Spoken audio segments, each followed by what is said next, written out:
बिस्मिल्लाहिर्रहमानिर्रहीम अस्सलाम वालेकुम जी। तो स्टूडेंट्स क्या हाल है, उम्मीद है आप सब ठीक ठाक होंगे। अभी हम ब्लॉक 2 का स्टेशन नंबर 7 करने लगे हैं। ये स्टेशन आपके बायोकेमिस्ट्री के प्रैक्टिकल के रिगार्डिंग है। आप लोगों को पता होगा कि ब्लॉक 1 में तो बायोकेमिस्ट्री प्रैक्टिकल के 2 स्टेशंस थे, लेकिन ब्लॉक 2 में ये सिर्फ एक स्टेशन है। जो इम्पोर्टेंट चीज़ें हैं वो यहाँ इसी स्टेशन पे दी हुई हैं। मैंने ये 3 ई बुक्स आपको चाहिए। ये स्टेशन 7 की पहली ई बुक, ये क्रोमेटोग्राफी के प्रैक्टिकल के लिए ई बुक स्पेशल मैंने बना दी थी, और ये पास्ट ऑस्पी। तो ये 3 ई बुक्स आपको चाहिए। इनका लिंक नीचे डिस्क्रिप्शन में अवेलेबल है। Once all the videos completes तो मैं इनका एक मास्टर लिंक बना के आपके व्हाट्सएप ग्रुप में शेयर कर दूंगा, ताकि आपको एक ग्रुप में ही सारी ई बुक्स मिल जाएँ। अच्छा, बात आते हैं इस पे कि आपने इसमें करना क्या क्या कुछ है। अच्छा, इसमें सबसे पहले तो डिपस्टिक मेथड है फॉर प्रोटीन। बहुत इम्पॉर्टेंट मेथड है, मतलब कोई 2 से 3 मेथड हैं यहाँ पे इस स्टेशन पे जो कि आपको आ सकते हैं, जो कि बहुत ज़्यादा इम्पॉर्टेंट हैं। वो एक ये डिपस्टिक मेथड, और दूसरा ये जो मैंने स्पेशल क्रोमेटोग्राफी वाला प्रैक्टिकल बनाया है ना, ई बुक एक स्पेशल मैंने इसके लिए बना दी है। ये दोनों चीज़ें ये बहुत इंपॉर्टेंट है, आपने करनी है। अच्छा, ये डिपस्टिक मेथड फॉर प्रोटीन ये इसलिए भी इम्पॉर्टेंट है कि ये एक नॉर्मल एमरजेंसी प्रोसीजर है। लेट्स सपोज आपके पास एक पेशेंट वहाँ पे इमरजेंसी में आता है, आप किसी भी हॉस्पिटल में बैठे हैं, और आपको डायग्नोसिस में जो बेस्ट टेस्ट हेल्प कर सकता है ना बेड साइड पे, मतलब जो आपको 10 सेकंड में रिज़ल्ट दे सकता है, वो ये है डिपस्टिक मेथड फॉर प्रोटीन। इसी मेथड से आप और भी डिफरेंट चीज़ें चेक कर सकते होते हैं, लाइक वो यूरिन में ग्लूकोज लेवल या इस तरह की और भी काफ़ी चीज़ें होती हैं, वो आगे लेवल की चीज़ें हैं। लेकिन आपने ये याद रखना है कि ये वो मेथड है जो बेड साइड पे हो सकता है, and within some minutes की आपको रिज़ल्ट दे देगा, जिससे आप पेशेंट की ज़िंदगी बचा सकेंगे।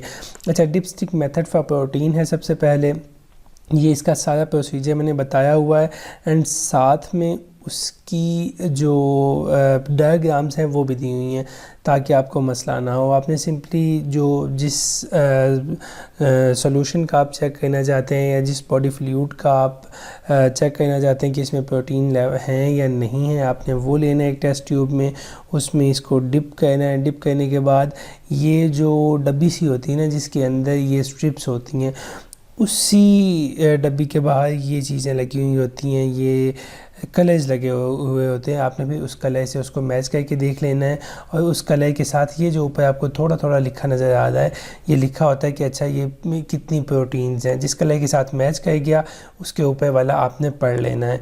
इसके रिगार्डिंग जो इम्पोर्टेंट क्वेश्चंस हैं वो मैंने यहीं पे साथ दे दिए हैं। ठीक है जी, ये सबसे इम्पोर्टेंट क्वेश्चन है। बहुत ज़्यादा चांसेस है कि इन क्वेश्चंस में से ही यूएचएस ऑस्पी में पूछेगा, बट ऑब्वियसली इनके अलावा भी पूछ सकता है। उसके बाद आ गया जी estimation of albumin and globulin in a serum sample. अच्छा, इसमें आप वो स्पेक्ट्रोफोटोमीटर या कैलोरीमीटर या इस तरह की वो जो माइक्रो लैब जिसको कहते हैं, आप वो यूज़ करेंगे। ब्लॉक 1 में आपने उसकी आइडेंटिफिकेशन की थी, उसके पार्ट्स पढ़े थे। अभी यहाँ पे इस प्रैक्टिकल में आप उसको यूज़ करेंगे। ये यहाँ पे उसकी पिक्चर भी दी हुई है, उसका वर्किंग प्रिंसिपल भी दिया हुआ है मैंने, साथ में उसके रिलेटेड जो इम्पोर्टेंट आपके क्वेश्चंस हैं ऑस्पी के वो भी दिए हुए हैं। अच्छा, ये चीज़ें आपने कर ली डिपस्टिक मेथड के बाद। अभी ये क्रोमेटोग्राफी पे आ जाते हैं। बहुत इंपॉर्टेंट प्रैक्टिकल, बहुत दफ़ा रिपीट होता है ये प्रैक्टिकल। अच्छा, मैंने इसके रिगार्डिंग जो इम्पोर्टेंट इन्फॉर्मेशंस हैं, वो जो इसके रिगार्डिंग इम्पोर्टेंट पिक्चर्स हैं, वो सब कुछ यहाँ पे दे दिया हुआ है जी। अच्छा, ये टाइप्स ऑफ क्रोमेटोग्राफी सबसे पहले तो आ गया। उसके बाद फिर आगे स्टार्ट हो जाता है आपका प्रैक्टिकल, कि आपको क्या कुछ चाहिए और आपने किस तरह ये प्रैक्टिकल करना है परफॉर्म। ये चीज़ें आ गई, प्रोसीजर आ गया, साथ में ये इसकी जो कंसेप्चुअल डायग्राम है वो आ गई। उसके बाद इसमें एक और चीज़ होती है आरएफ वैल्यू, बहुत ज़्यादा इंपॉर्टेंट होती है। ये इसका फार्मूला दिया हुआ है, और उसके बाद नीचे उसका मतलब निकाल के भी दिखाया हुआ है कि लेट्स सपोज आपके पास ये एक ये क्रोमेटोग्राम उसको कहते हैं, ये जो पेपर होता है, सॉरी, इस पेपर को क्रोमेटोग्राम कहते हैं, जिस पे ये हमारे पास शो हुई होती हैं। तो अगर आपके पास एक ये पेपर वो आपको देते हैं, तो आपने किस तरह आरएफ वैल्यू वहाँ से निकालनी है। तो ये चीज़ें आपके लिए बहुत ज़्यादा इम्पॉर्टेंट है, आपने कह के जाननी है। ये स्पेशली क्रोमेटोग्राफी और ये जो प्रोटीन वाला प्रैक्टिकल है कि आपने डिपस्टिक मेथड से प्रोटीन किस तरह चेक करनी है। अब आ जाते हैं पास्ट रॉस्पी पे। बहुत कम पास्ट रॉस्पी हमारे पास अवेलेबल है, लेकिन आपको आइडिया हो जाएगा। अब ये देखें, ये जो पहला ही क्वेश्चन उन्होंने पूछा हुआ है, आइडेंटिफाई द इंस्ट्रूमेंट। हमारे पास पेपर क्रोमेटोग्राम है जी, उसको आइडेंटिफाई कर लिया। प्रिंसिपल ऑफ पेपर क्रोमेटोग्राफी वहाँ पे मैंने दिया हुआ है। आरएफ वैल्यू मैंने ना सिर्फ फार्मूला दिया हुआ है बल्कि निकाल के भी आपको दिखाई हुई है। And types of paper chromatography भी वहाँ पे लिखे हुए हैं जी। उसके बाद इसी तरह का एक और आ गया जी, identify the instrument. Paper chromatography वहाँ पे दी हुई थी, आपने आइडेंटिफाई करना है, उसका प्रिंसिपल लिखना है। उसके साथ जिस तरह आपको एक्स्ट्रा क्वेश्चंस आते थे ब्लॉक 1 की ऑस्पी में, उसी तरह उन्होंने साथ में क्वेश्चंस दिए हुए हैं। काजेज ऑफ हाइपोकैल्सीमिया आपको पता होनी चाहिए। Relation of serum calcium and vitamin D, how many grams of sodium chloride is required to prepare 2 molar sodium chloride. तो इसमें ये देखें, काजेज ऑफ हाइपोकैल्सीमिया आपकी बुक में से निकाल के दे दिए हैं। साथ में एडिशनली मैंने ये दे दिया है ताकि आपको पता चल जाए कि serum calcium and vitamin D का आपस में किस तरह डिफरेंस है, क्या इंटीग्रेशन है। अगर आपकी वो जो दूसरी वाली बुक है लिपिनकॉट, उसमें पढ़े तो उसमें बहुत अच्छी एक डायग्राम बनी हुई है सीरम कैल्शियम और विटामिन डी की, गई वो पढ़ लें तो वो ज़्यादा अच्छा है जी। उसके बाद आ जाता है ये कि आपने 2 मोलर सोडियम क्लोराइड सोल्यूशन किस तरह प्रिपेयर करना है। ठीक है जी, ये निकाल के आपको दिखाया हुआ है। अगर इसमें कोई कन्फ्यूजन हो तो आप मुझसे पूछ सकते हैं। अब ये जो आपका स्टेशन नंबर 7 था बायोकेमिस्ट्री का, उसमें सिर्फ यही चीज़ें थी जो आपने कह के जानी थी। मतलब इतनी सिंपल सी आसान सी चीज़ें हैं, सिर्फ 2 से 3 प्रैक्टिकल हैं, उनके इंपॉर्टेंट क्वेश्चंस हैं। अगर आप ये चीज़ें कर लेंगे तो इंशाल्लाह आप आराम से ये प्रैक्टिकल सॉल्व कर लेंगे।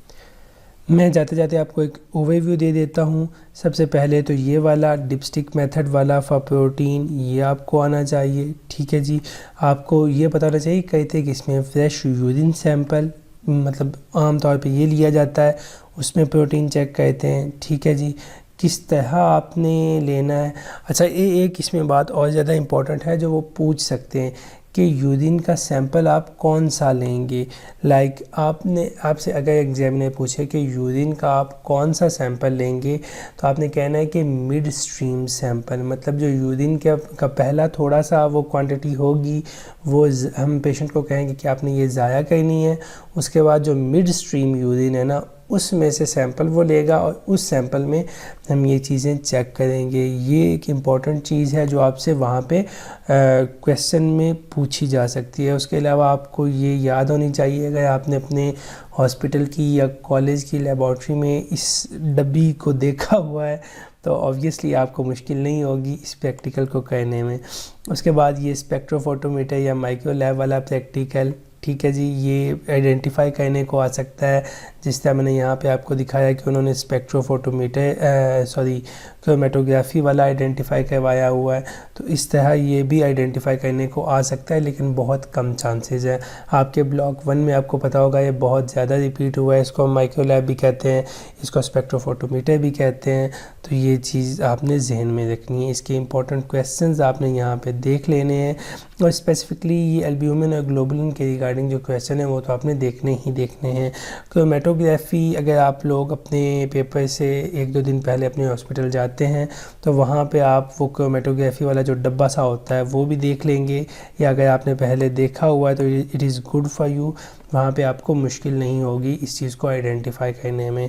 बहुत बहुत बहुत ज़्यादा चांसेस हैं कि इस साल क्रोमेटोग्राफी और ये जो इधर पहला प्रैक्टिकल है आपका, ये वाला डिपस्टिक मेथड ऑफ प्रोटीन, ये बहुत ज़्यादा रिपीट होने के चांसेस हैं।